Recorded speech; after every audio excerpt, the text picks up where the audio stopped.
Welcome to the Tiny Box Dialogues. This series was created to share the knowledge of our experts using real examples from real people with real stories. Welcome to Tiny Box Dialogues. Today we are speaking to Alan Newton about sustainability. Alan Newton spent 20 years successfully working across different sectors, including many years in the event sector for two of the UK's largest agencies, I think. His last events industry role was as a grassroots event comms. Now, I've never even heard of that, but global supply chain director. So I hope you're going to tell us a bit more about that, Alan. But today we're talking specifically about how you can adapt and grow sustainably through innovation by replacing manual processes, inefficiencies, and unnecessary travel. So welcome, Alan. It's lovely to have you here. And I want to jump right in. I'm sure you're going to tell us a bit about yourself as we go through. But first question, we hear a lot about sustainability, a lot of pressure on sustainability. Why is this relevant to you? We do, and it's a word that's sort of become so synonymous with the environment. But for me, it's so much broader than that, and it's about responsible business, and it's about a mindset, it's about behaviour. And where does that start for me? It started right back in childhood, and I guess in a sense it's quite political because of where I'm from. Mm-hmm. So I'm from, a working class city, Liverpool. My dad is from a place called Bootle, which is one of the heaviest bombed places during the Second World War. So he was born in 1939, and he was actually moved straight out into the countryside, spent his first couple of years outside of the city, split away from, the family. So he had a couple of brothers and sisters and moved.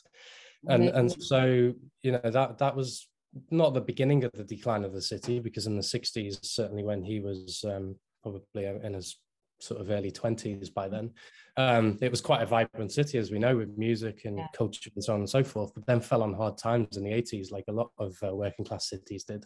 Mm-hmm. And I think that was very obvious to us as we were growing up, that we were in this like poor city. And in 1981, the Conservative government under Thatcher very famously said that they might just leave Liverpool to rot.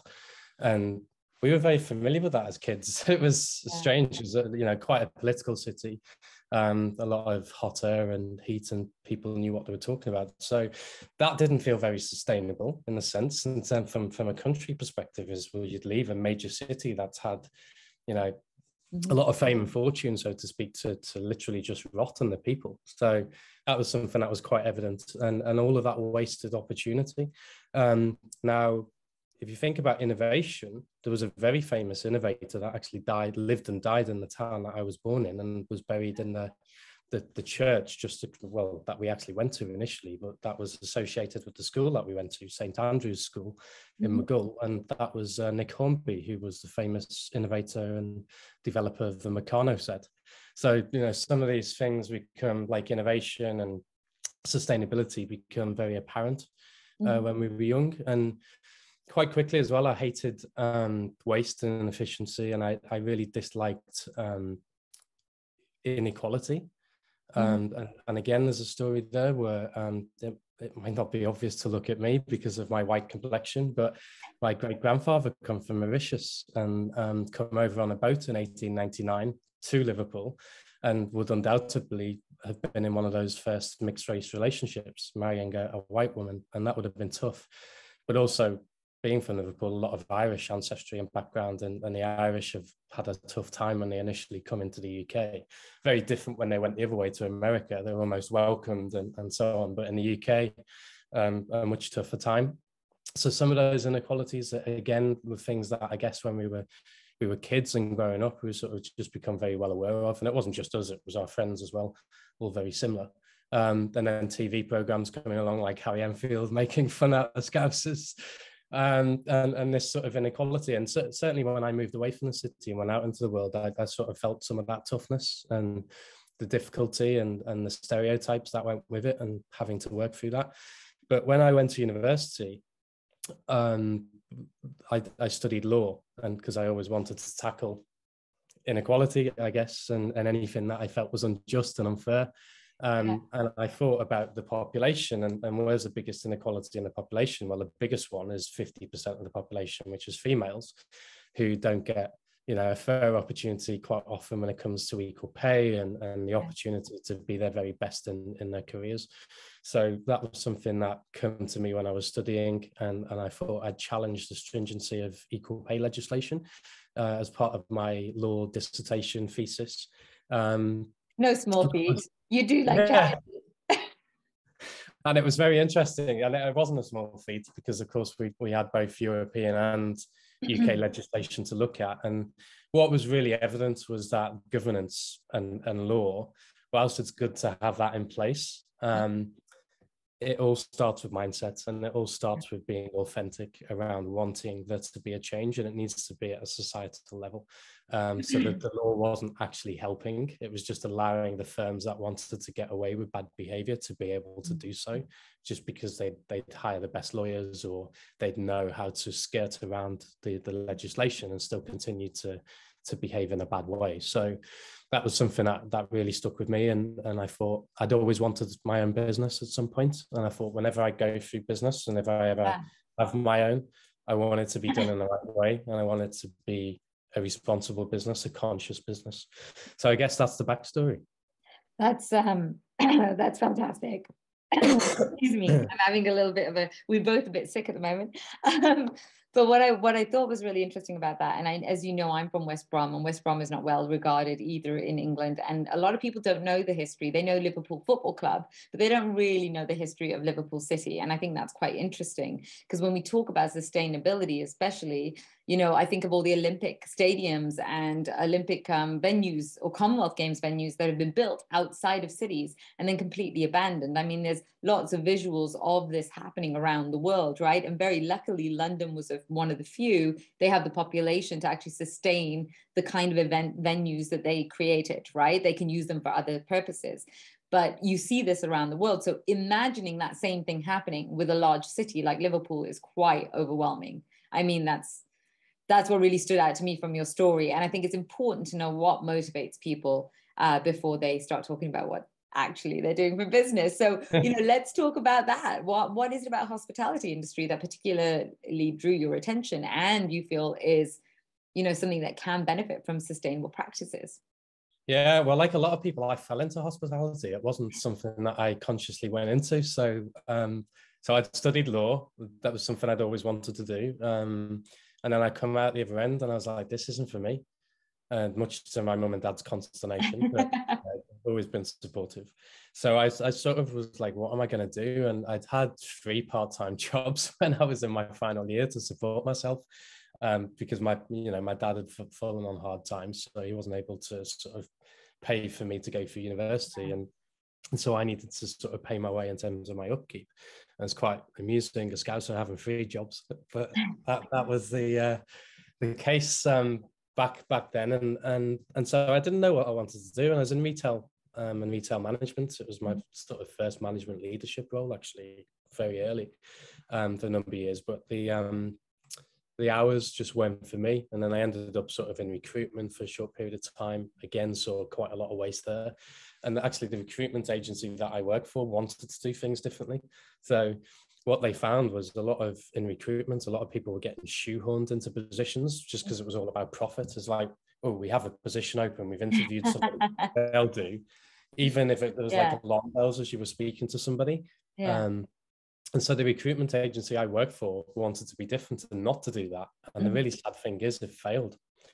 Almost as a result of they weren't filling enough positions. So they were trying to be too good and too ethical in terms of not shoehorning people into positions. And that comes back to the definition of sustainability, sustainable success. And sustainable success is not just for you as the company, but rather the people you are placing as well. So that's really a shame that they didn't. But then that also might be that the culture was too embedded to have to change it, right? You have to count on other parts of the industry also keeping up. Yeah, and I think thinking back, there was a number of things in terms of alignment of the business and what have you that weren't quite correct. So it was less necessarily about that, but because if you've got the right role and you're finding the right people and you're matching those two things, then hopefully the magic happens. And I've become very familiar with somebody over in the States that I've recently lived in Montreal for 2 years. That has as a province, Quebec has huge sustainability potential. So that's been a huge attraction for us as a business. Mm-hmm. But yeah, there's a lady who's in recruitment, a lady called Amy Volas, and the way she approaches business and recruitment is all about really understanding her clients from both perspectives and making sure that there's the three-way win, which is something that certainly throughout my career and working in agencies, which we're coming on to in terms of hospitality, was incredibly important to me. So I was working with big corporations to help them with their meetings and event spend, and with the hotels to be able to place it, and ensuring that, you know, the two would match. And this is where sustainability come in, because when I first come into the industry, I saw a huge amount of waste in terms of manual process. Mm-hmm. It's quite a legacy industry in terms of technology, and innovations haven't been quickly and easily adopted. Right. There's a lot of, if you look at the agencies, there's a lot of agencies trying to create their own tech, which is relatively inefficient in its own right, because they're not technology companies. So that does create a lot of its own sort of factors in terms of waste. But the biggest waste often comes from just being educated around what's out in the market. So, you know, I was working for companies and managing, you know, operations teams, as well as being involved in the commercial teams.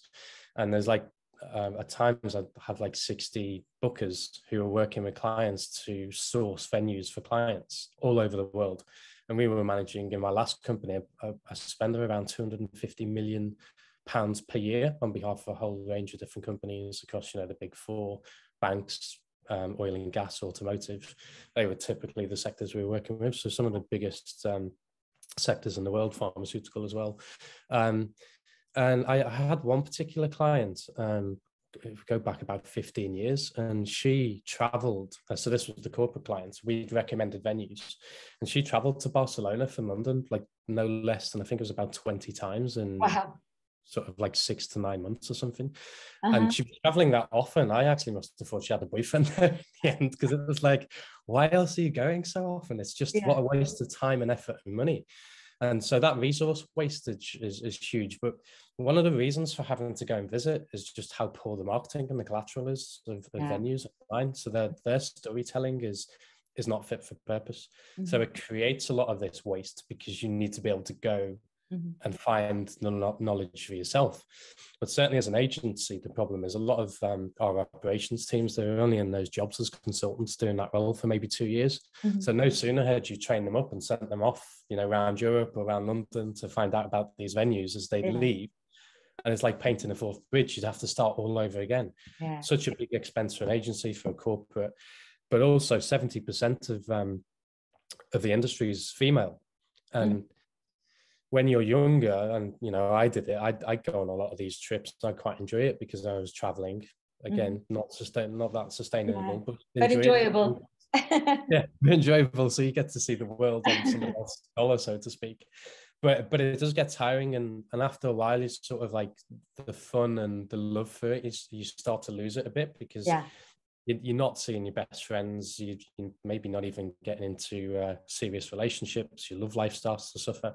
And I've seen a lot of that in the industry, with a lot of particular women that have been career focused, particularly in London, working for agencies, that they've done that job. They're always away. They don't see their friends. They lose touch with their family. And before they know it, they're in their mid-30s, and they're not in a relationship, and they're not having a family, but they desperately want one. And so that has an impact.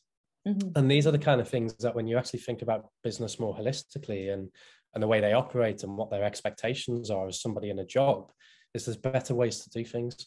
And this isn't just coming from the hotels, it's obviously coming from the corporations in terms of what they're expecting and how they're driving the hotels around their expectations.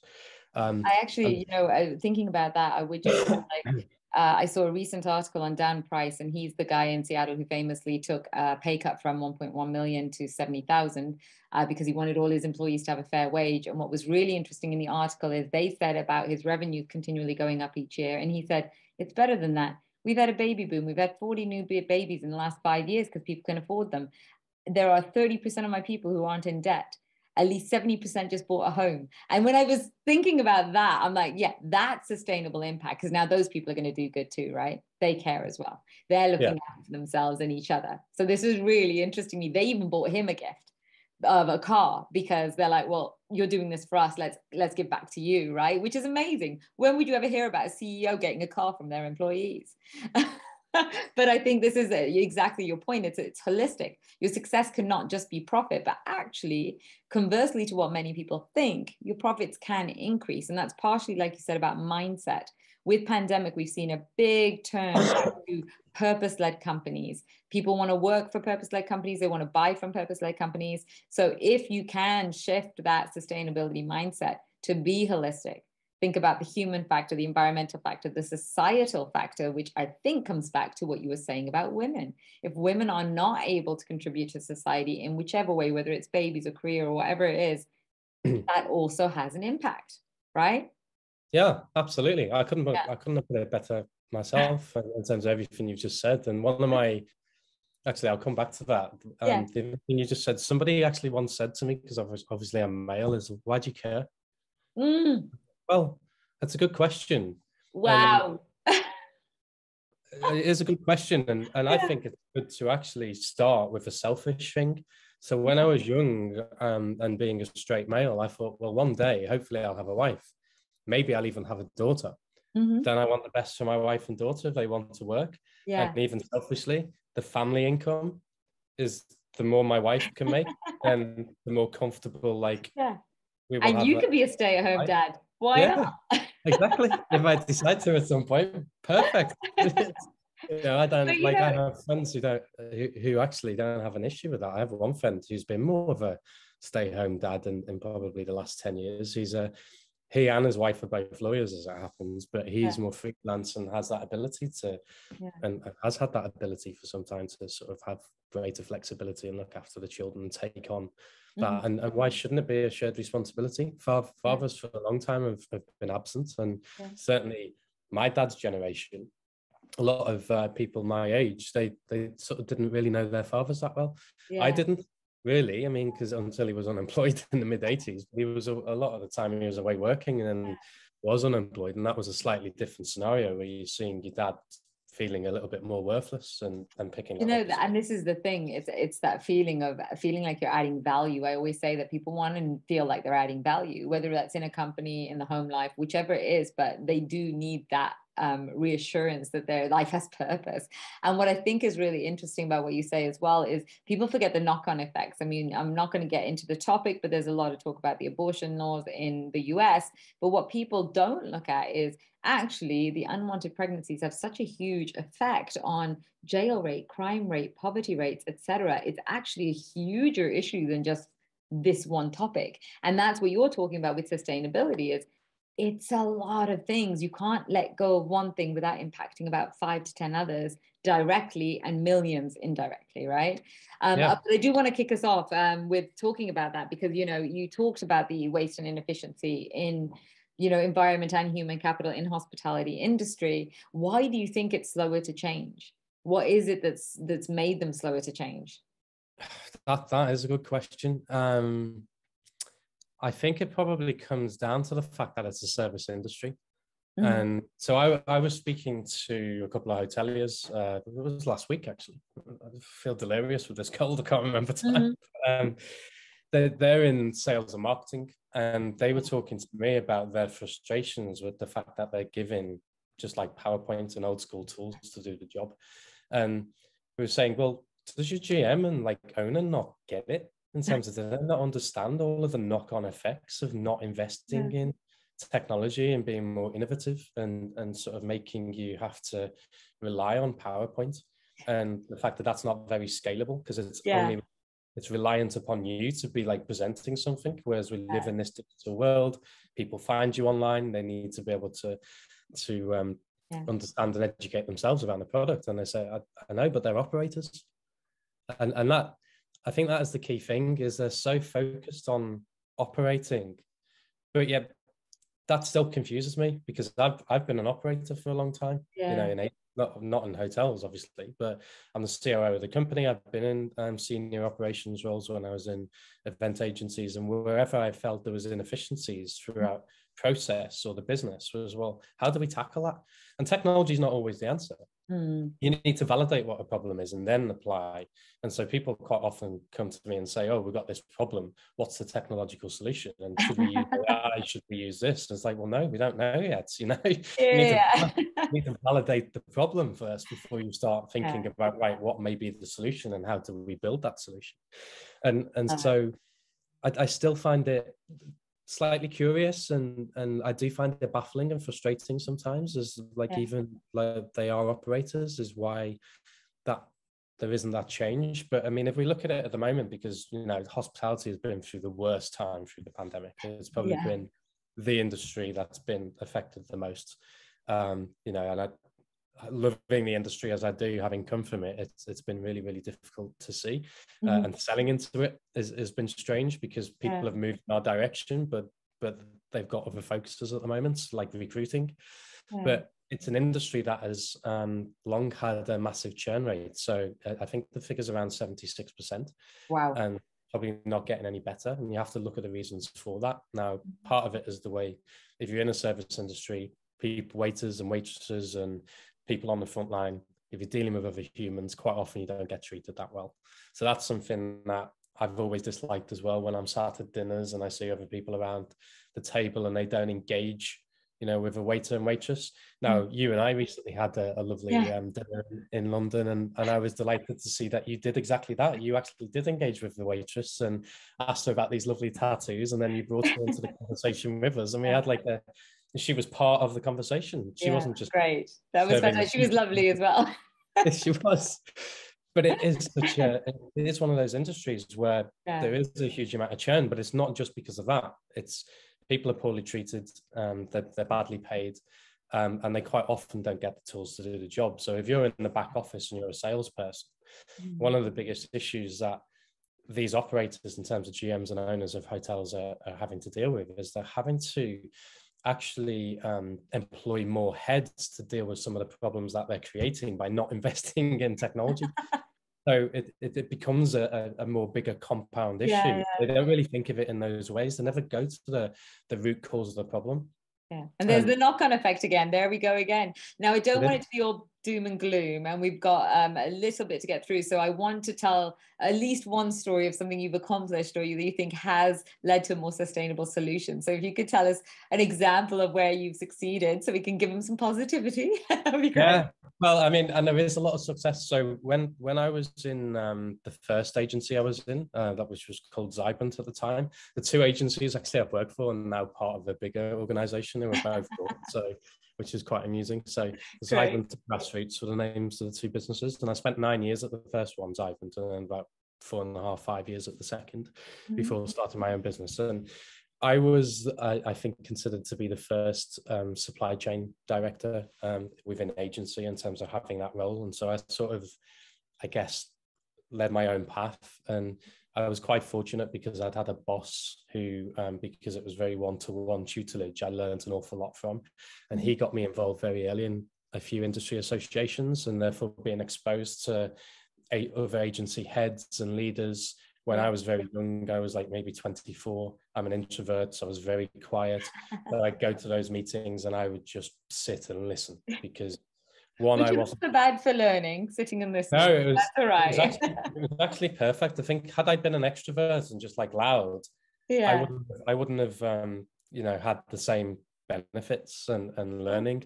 And because of that shyness, because of that not being sure about my opinion and being unsure about putting it forward, I just shut up and listen for until I got that confidence, until I become familiar with the people around me.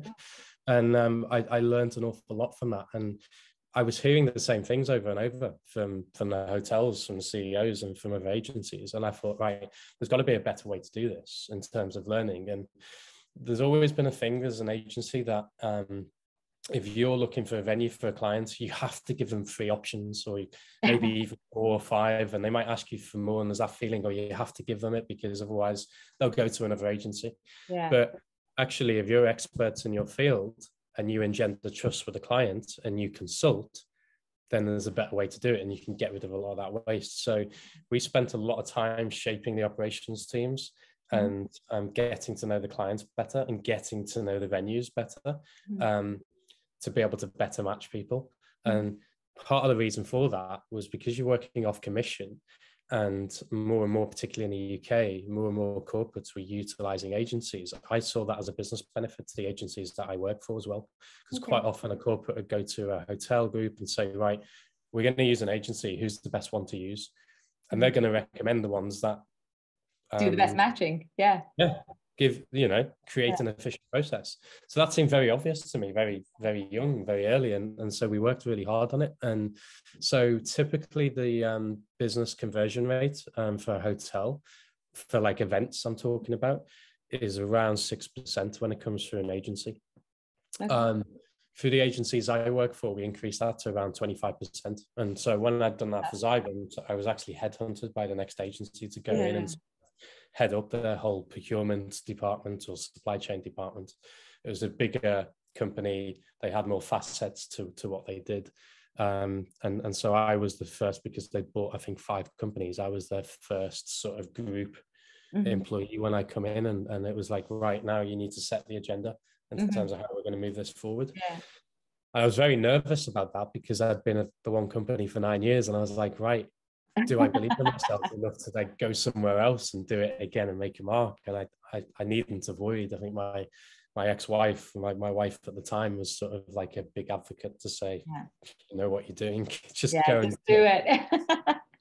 And so that gave me a lot of confidence. But the interesting thing was, because there's literally thousands of agencies, when you start to do business abroad and you're doing business with hotels or venues who don't know you, and even though you've achieved all of this, you get tarred with the same brush as the rest of the industry. Yeah. And so that's quite frustrating. So it's like, well, how do we deal with this? And how do we deal with it from an industry perspective? And I was trying to do that through associations, but if you don't work for those agencies, and you can't mold the way they operate. Yeah. So it's like, well, technology actually can do that. You can change the way an industry operates by introducing innovative technology that actually changes the way that the industry operates. And that was sort of part of it. And you talked about that, actually. So you talked about what you think will help the hospitality industry. And I'm cognizant we're going to run out of time. So I'd love to hear how you think Web3, you mentioned previously, how does that have an impact within the hospitality industry? And why do you think that's the future of the industry? Well, Web3 is again, I probably don't want to dive too much into this, actually. Yeah, no, just define it really simply, and then yeah. I mean, so Web3, I think, will be defined a lot more, because everybody's heard about blockchain, and it's about if we think about the importance of data, I think this is where Web3 is really going to come into its own in terms of hospitality. So if you think about booking, if you think about loyalty programs, Google and some of the big players have just got rid of third-party cookies, which is quite a big issue for a number of businesses. But first-party cookies is obviously the data you own. Yeah. And I think in hospitality, if you think about the journey from initial discovery right through to booking, and then creating loyalty and creating that circular process, hotels haven't even got started in terms of the data that they have and how to use it. So all of that can go towards a better customer experience. People sometimes think of, how's my data going to be used? And it's going to be from the various means. But we give a lot of data to the travel industry. Let's face it, we do. We give a lot of data to them, and we don't think twice about it. I mean, every flight attendant we would know my passport if they looked in the system, right? So I don't think I think that is something we're really starting to overcome. Is that the reality is that even using Netflix and how they visualize their images is having an impact on how medical devices are using images, right? So I think that people are starting to realize that as long as it's not being used for nefarious means, then it's not such a bad thing to have the data. So I really love that that's where you're going with it. Bringing us back to sustainability, I want to just talk a little bit. I want to close it up with some aspirational thoughts from your side, because I know that you do believe in the UN SDGs and there is a framework that you use. So if you could share that with us, that'd be fantastic. Yeah, well, I'm just going to look at my other screen here because I do have this up. So yeah, there's the 17 UN Sustainable Development Goals, and not all of them are going to be relevant to every business, of course. And you should probably pick maybe 3, 4, 5 at tops that are quite relevant to you. I know you have 3 in your business. Yeah. And for us, there's sort of 4 that are key: gender equality, which is number 5. Clearly. Sorry. So clearly, from all the Yes. stories that you told us. Yes. Decent work in economic growth. So we have one of our products is a film product, and we have a partner that actually helps us on the sort of production side, and they're based out in Bangkok. And we ensure that we went to visit and make sure that, you know, this is the kind of environment you'd want to work in. They're treated well and favorably, and, you know, they're paid ultimately at a decent level as well. And hard to put that one into practice, but that's something that all organizations, large or small, need to be doing. Yeah. Absolutely. And supply chains are so important. This is where a lot, I think, of companies fall down, is they think, right, we've got ourselves straight, but they don't. And it's difficult to do rigorous checks in your supply chain, because, you know, how much under the bonnet can you get of another business? But you can only do what what's the right way to put that? You can only do the best that you can do. Yeah, no, I agree. And I think that the transparency, though, that's coming with social media, et cetera, does reveal the organizations that aren't doing it well. So even if you start with an organization, it also matters how you respond when you do find out that perhaps they're not the most sustainable measures that they're using in their company, whether it's Bangkok or somewhere else. Yeah. So those are two. Okay, continue. Reduced inequalities. So, you know, that's quite an obvious one. And then climate action. So even though I'd started this chat about saying it's more than just the environment is very centric. It's our home. You know, we all have a home and a roof over our head, and we treat our own homes well. But why don't we when it comes to the planet? There's almost like a disconnect when it comes to the planet, the way we treat it. So, you know, we wouldn't actively go and burn our kitchen down. We wouldn't allow the walls to crumble. We make sure that we look after our homes, but, you know, when it comes to the planet, we seem to have a slightly different mindset. A block somewhere, but there's so many great businesses that are coming out of that, and it's just that we have to be willing to pay that little bit extra sometimes to do the right thing. I think that's the other key is, you know, you've got to invest in it, right? So if you want to finish up, then I'm going to close this out. So is there any last thoughts? So the other one we use finally is something called the World Benchmark Alliance's Social Transformation Framework measures. Oh, that's a big one. I might have to get that from you so I can share it with the audience. Yeah, it's great. So it's split into, first and foremost, 3 parts: act ethically, respect human rights, and provide and promote decent work. And then within each of those 3 cogs are 4 then subcategories. So I won't go into each of those. So that's obviously, there's 12.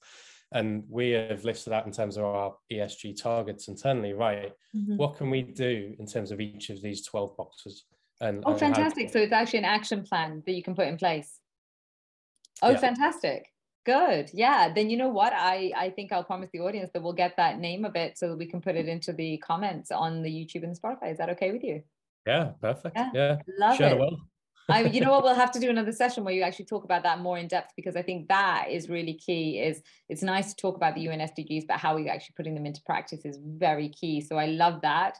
But let's have that in another chat, because we have run out of time. So thank you so much for joining. And there you have it to the audience. Remember to align what you're doing to the 3 UN SDGs that matter to you. And the fact that the 17 UN SDGs do not all relate to environment is on purpose, because there are a lot of effects that take place within humanity and society rather than just environment. So thank you so much. This audio will be shared on Spotify. This video will be shared on YouTube, and information on where to find our speaker, Alan, will be underneath both. Thank you so much for joining, and thanks, Alan. Thank you very much.